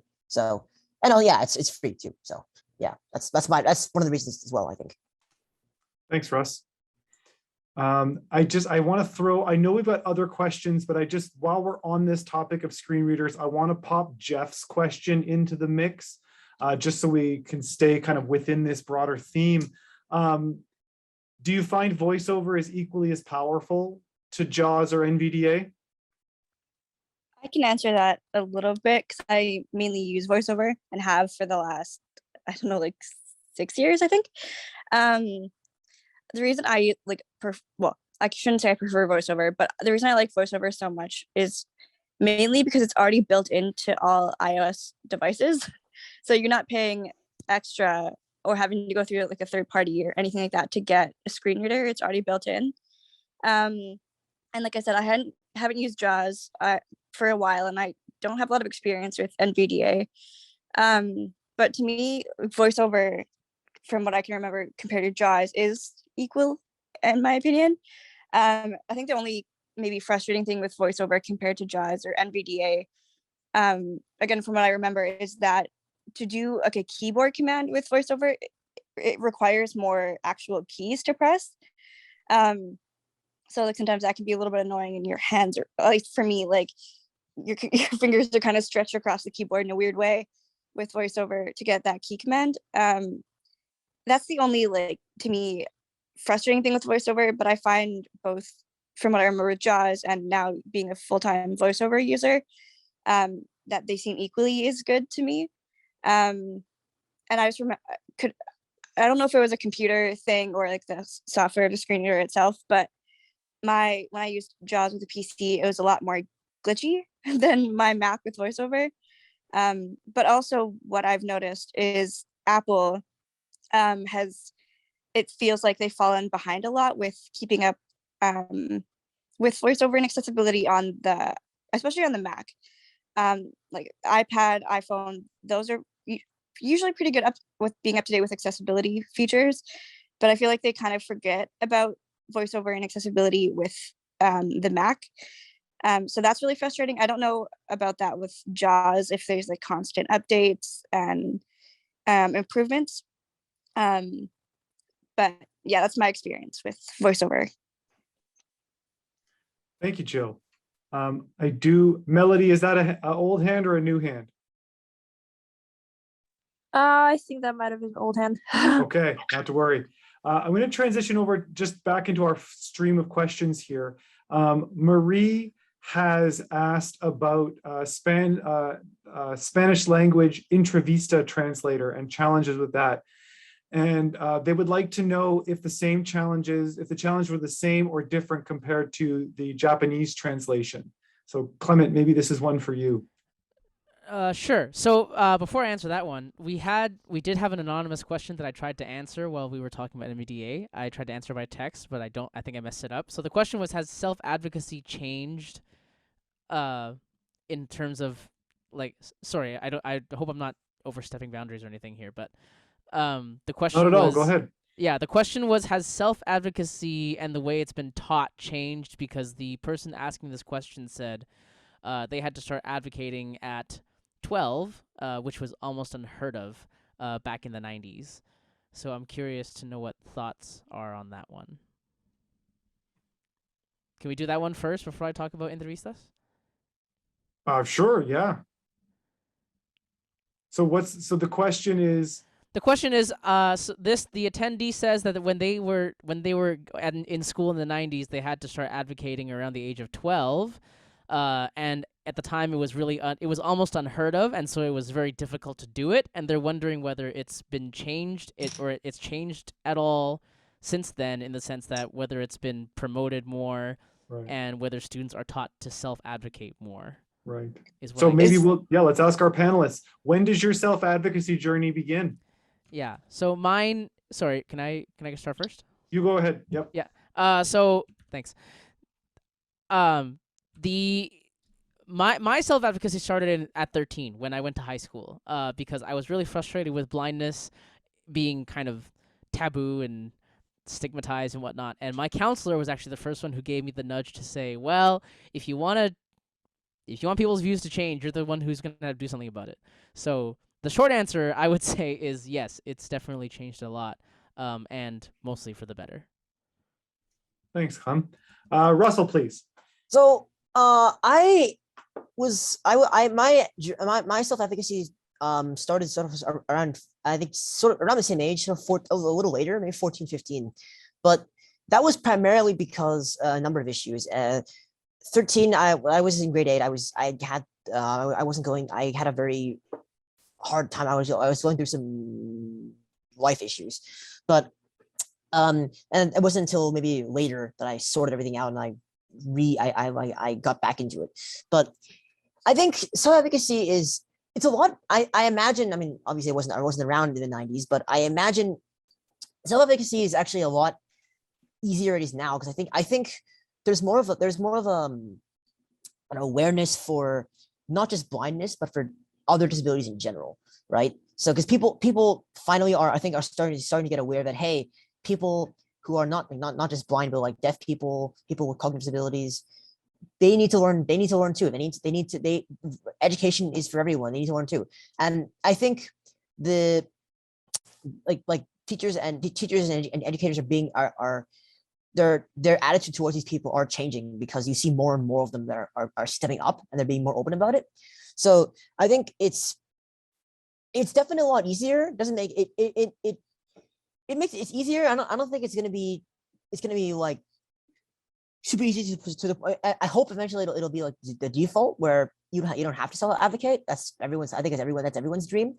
But it's definitely probably a lot easier than it is now. And I think vision teachers are starting to cue into this now, and sort of they're teaching students how to be more advocate at a faster rate, and be like, okay, like there's a lot more guidance, I think. So Thanks, Russ. Yeah. Jill, please. Hi. For me, self-advocacy probably started I was like 16, 17. Shortly after I lost my sight and kind of got the hang of being fully blind. During that kind of transition from low vision to fully blind, I had like all my previous teachers and like classmates and friends and everyone knew me to be like as low vision, which wasn't as I guess you could say obvious to like the different accommodations I needed. And then being fully blind or going to fully blind, they, started treating me differently and like would talk kind of over me instead of to me, or like ask people what I wanted instead of asking me. And, that was not okay with me. Like I can speak for myself. And my vision teacher in high school was amazing for self-advocacy.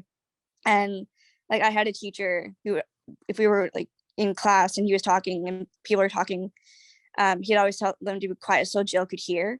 And I'm like, what? Like, you're just making me stand out and making it really awkward. And I don't like that. And my vision teacher made me go tell him that I didn't like that, whether I was comfortable doing that or not.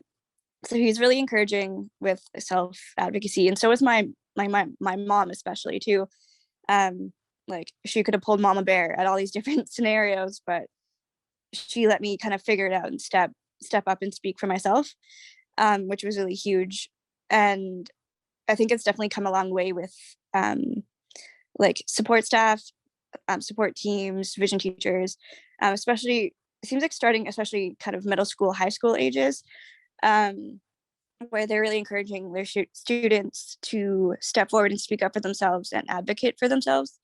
And I think it's a really important skill to learn, especially because in high school, it seems like people just kind of like your team kind of does stuff for you and you just kind of sit back and watch or just let it happen.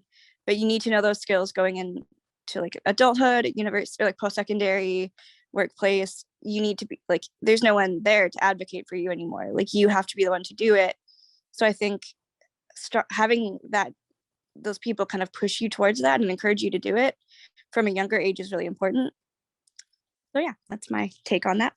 Thank you, Joe. Thank you. I want to jump in if everybody's kind of given their input on that question. And I know Ryan, you've put something in the chat and have your hand raised, so I'm gonna unmute you and let you ask for yourself if that's okay. Hi, can you hear me? Yes. Thank you.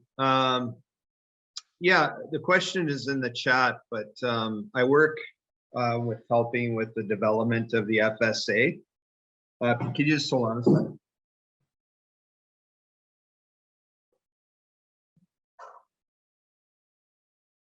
Sorry about the noise in the background. They're shutting that off. But so we are an online assessment that students have access to, and we do have the text to speech option, but I don't love it, and I just want some advice on how to make that more accessible, especially when we use diagrams or graphs. It was mentioned earlier in the presentation about how difficult that can be to interpret.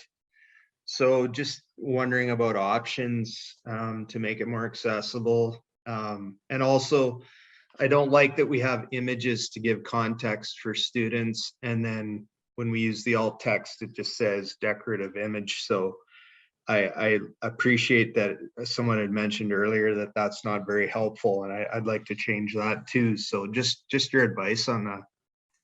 It's a great question. Thank you, Ryan. Panel, what do you say? That's a really good question It's a hard because question.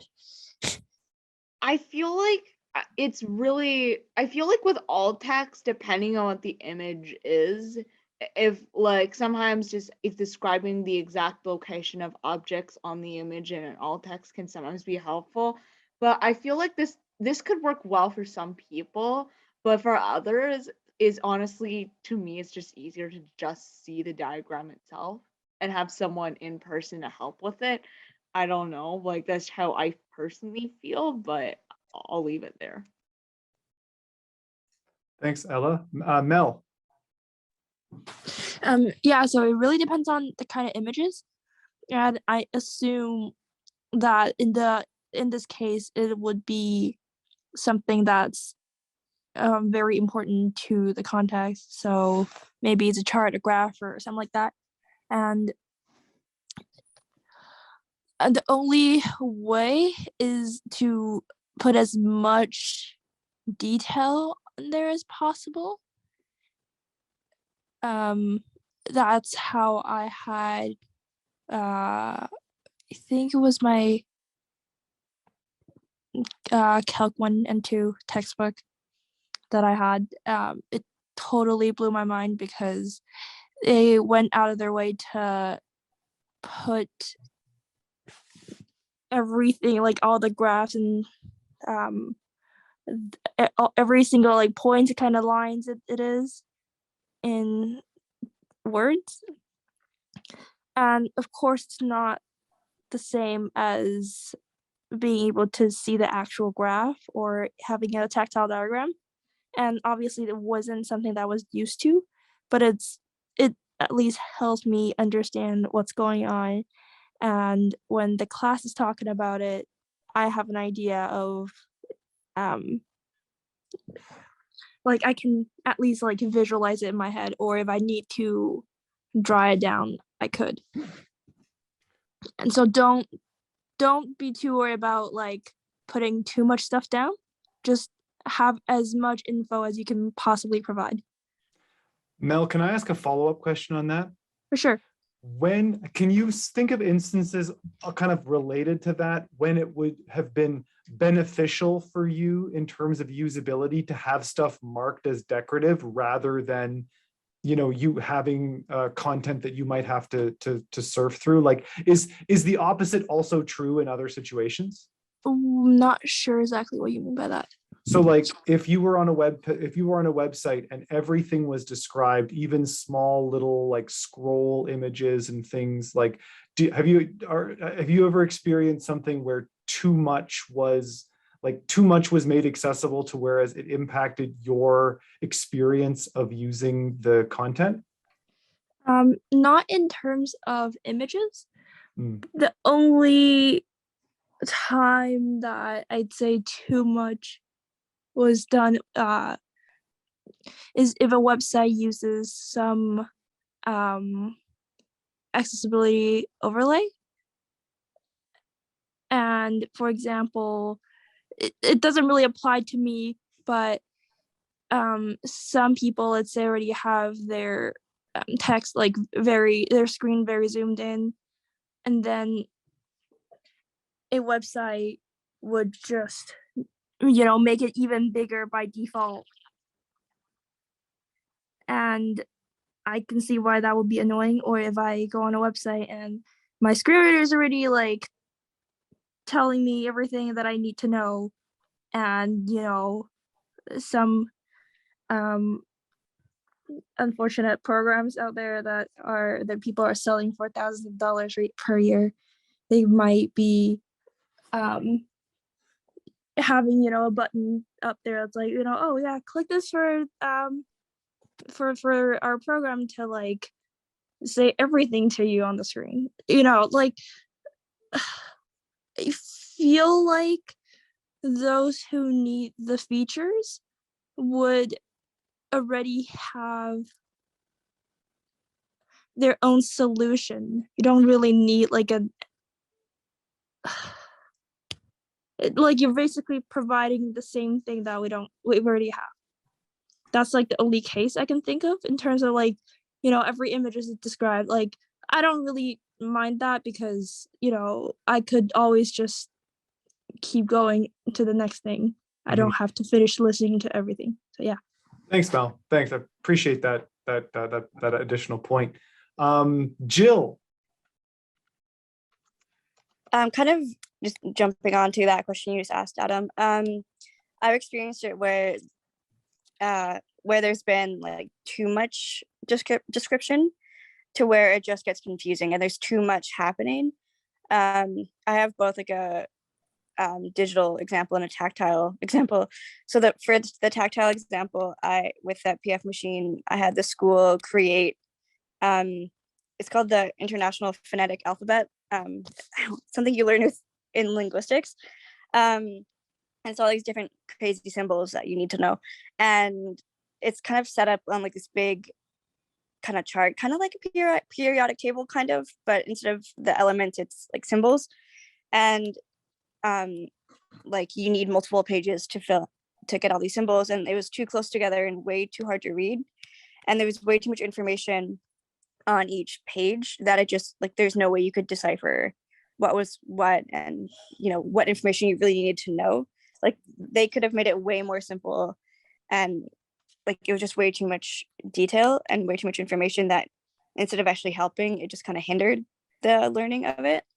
And the same with SFU uses a program called Canvas, which is not very accessible at all on the web browser, way better through the app.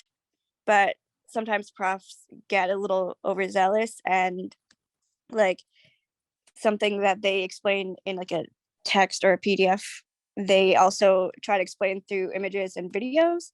And then it's just like, you don't need all that information. You just need like maybe one or two. You don't need text, videos, and images necessarily. It's just too much, and you don't really know, like you don't always have the time to go read and listen and watch all of those things. It's just too much information.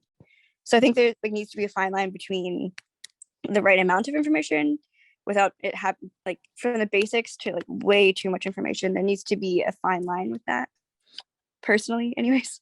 Right. Thank you, Jill.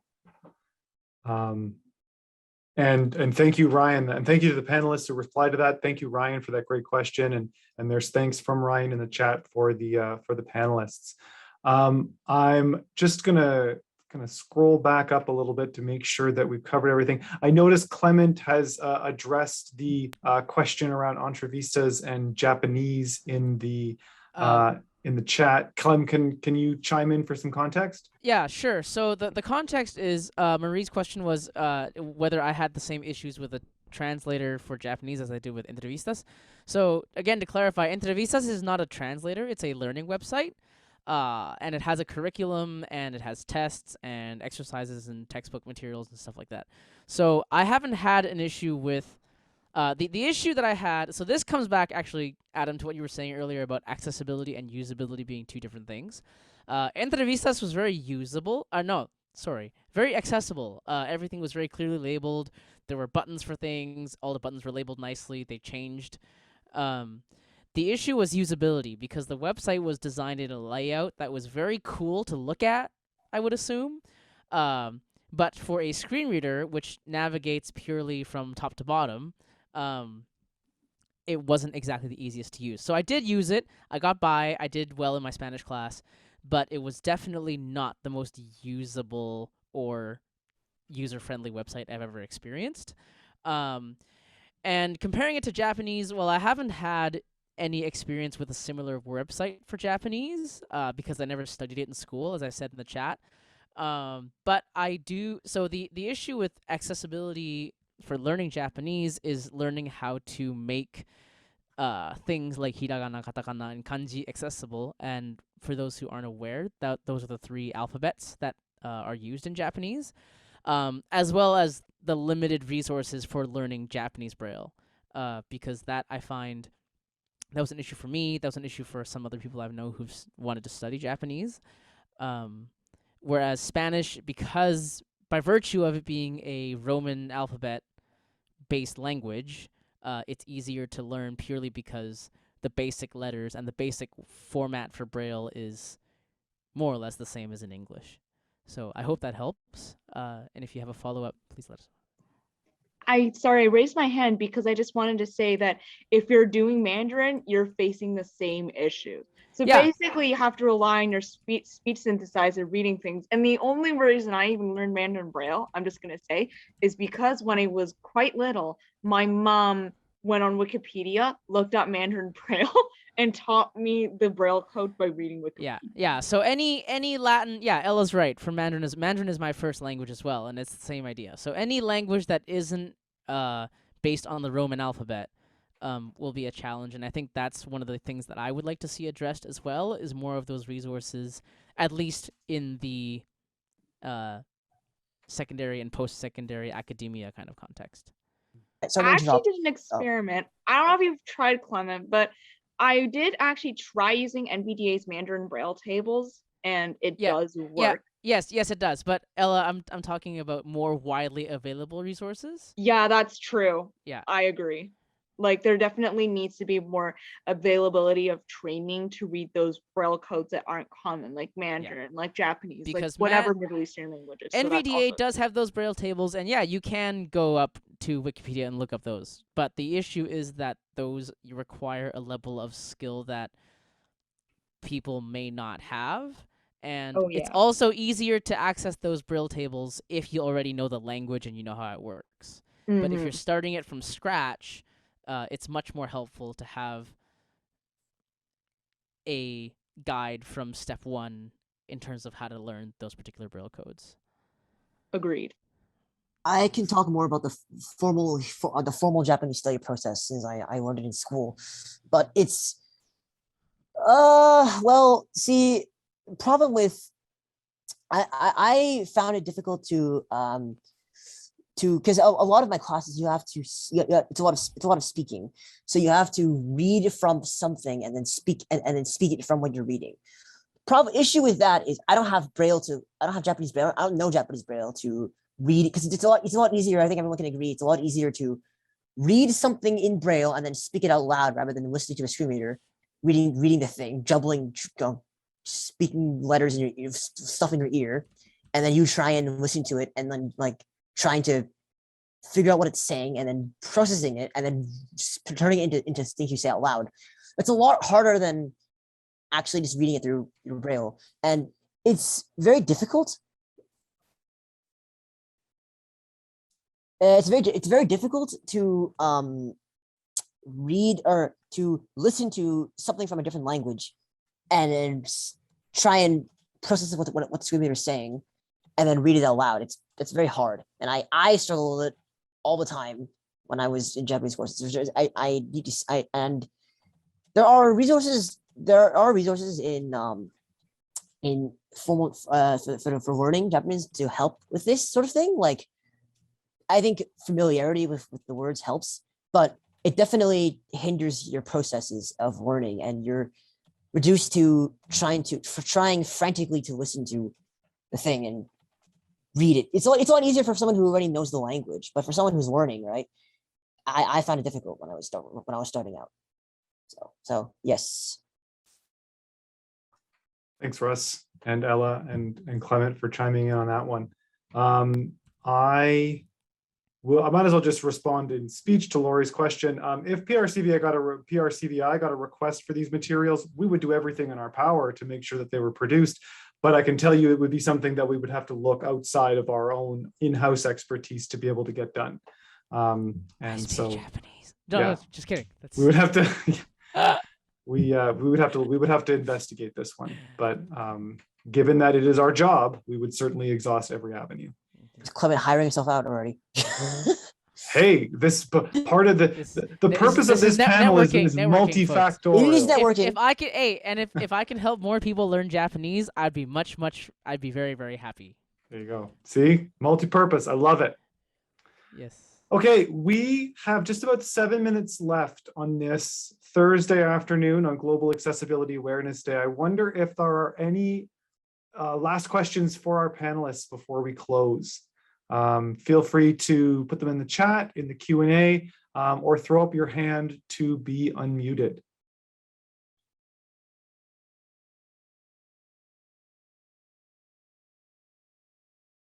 Okay, I see Stacy. Hi, everyone. Thank you guys so much for this. This has been just fantastic information for all of us listening. You're all very articulate and able to really communicate your experience. I have a quick question. Just wondered for students who are transitioning into post-secondary, do you have any tips for them on how to speak to professors? Do you email first and introduce yourself? I know you probably all have different experiences, but just tips on emailing first and then going to see them, or how you communicate your needs, how you've been successful in communicating your needs to them. Thank you. Thank you, Stacy. Great question. I'm going to just go by the order that I have on my panelists here. And so, Melody. So I personally prefer to talk to them first, but I'd say most of the time the response I get from them will be, oh yeah, great talking to you today. Just email everything to me so I don't forget it. So I usually do both of those like on the same day, just so we're all like on the same page. And also my school would send out like my accommodation notice and stuff like that. So it all happens within the first week of class.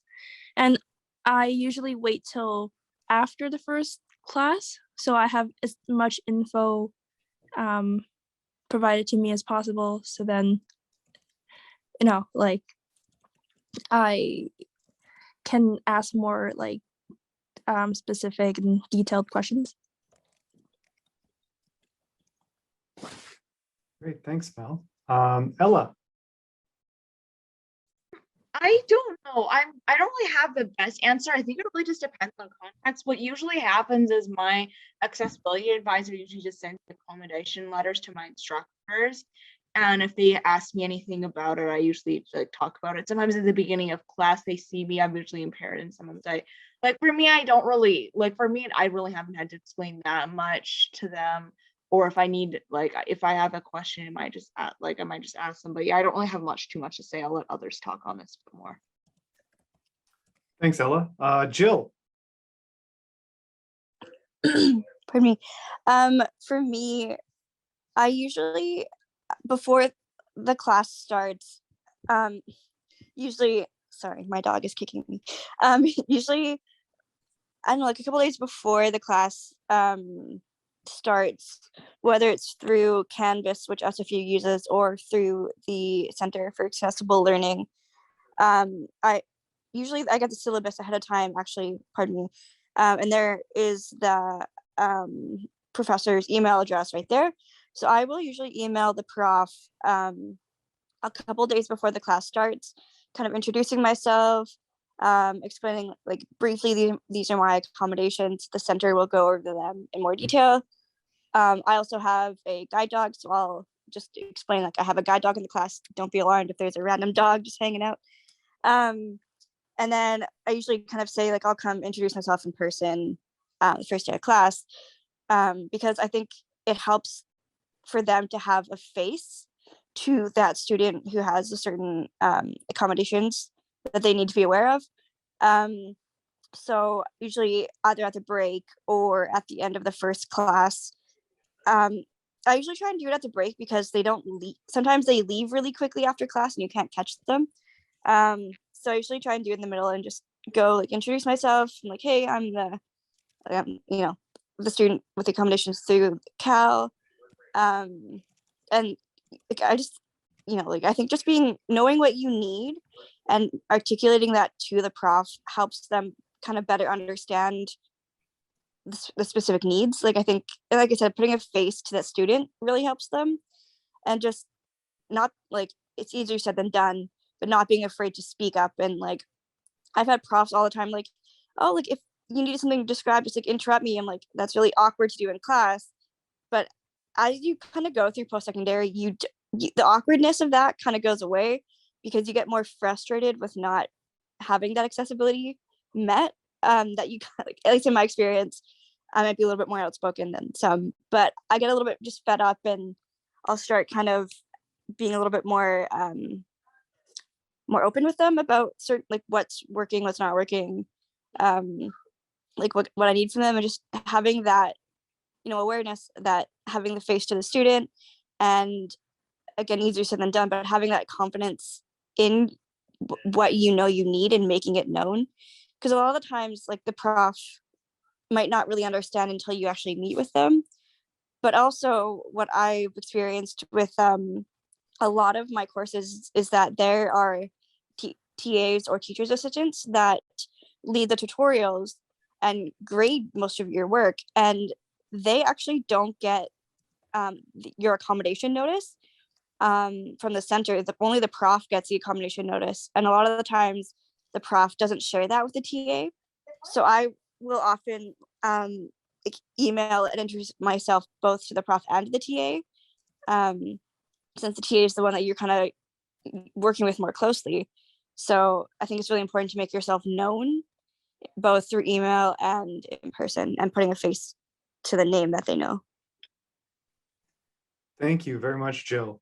We're just at the 3 o'clock mark now, but I'm just going to give, in my list here, got Russell. Russell, last word to you.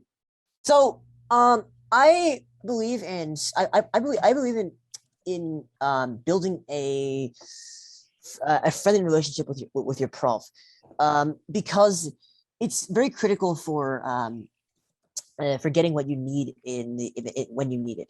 So profs will be a lot more willing to give you what you need and being more understanding if you approach them with as and be friendly like first, and sort of be like, oh, and you say hi, you say, oh, how are you? I'm very interested in this. Express a passion. If you express a passion for what they're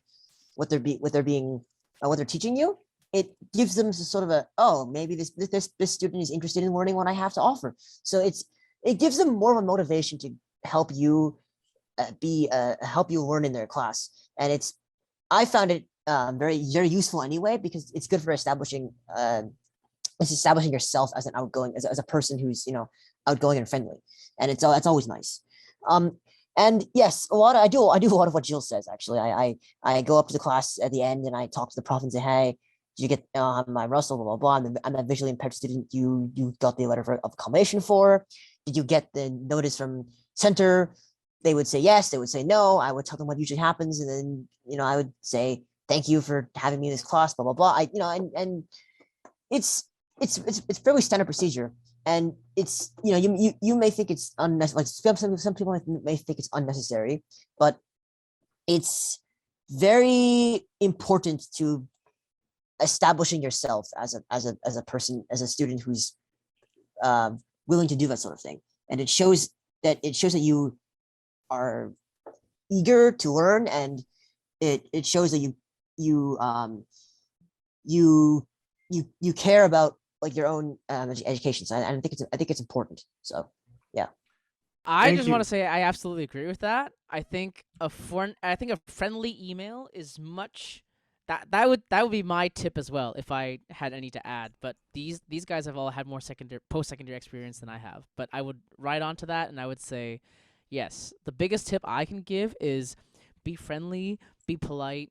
Don't email just to say, I need this, thanks, and then leave it alone, because that profs will generally, not just profs, but anybody will be genuinely interested in making an effort if they think you actually care about what you're asking them for. If they see the need as a legitimate need, instead of just, something you're requesting out of obligation or because you want things to be easier for you, they'll be far more likely, in my experience as well, to work with you on finding a solution or working with what you need, as opposed to someone who just kind of, doesn't express any interest or, like Russell said, any passion for whatever subject it might be. I think that's a great place for us to leave it there. Express passion. Yes. Now, one other thing I will say, just because I want to make it explicit, we are going to send each of our young people, we're going to pay them for their time for this. And the reason I'm making that explicit is because what our panelists have shared with us today is labor. Accessibility labor is labor and should be recognized as such. So I just want to make that apparent on this Global Accessibility Awareness Day, and to thank all of our panelists for sharing their incredible expertise and their knowledge. This has been such a rich source of information and inspiration for all of us who work, who serve students who are blind or visually impaired. And so thank you to Mel, Russell, Clement, Jill, Ella. Thanks to Jen for co-hosting with me, my always co-host here at PRCVI. Thanks to everybody for joining us. Again, please do check out the Global Accessibility Day website, because even though these sessions, the day is coming to an end, many of these are recorded and made available. And just finally, we will make this recording available to everyone who registered. Thanks again, everyone. Have a great afternoon and a wonderful upcoming long weekend. Bye for now.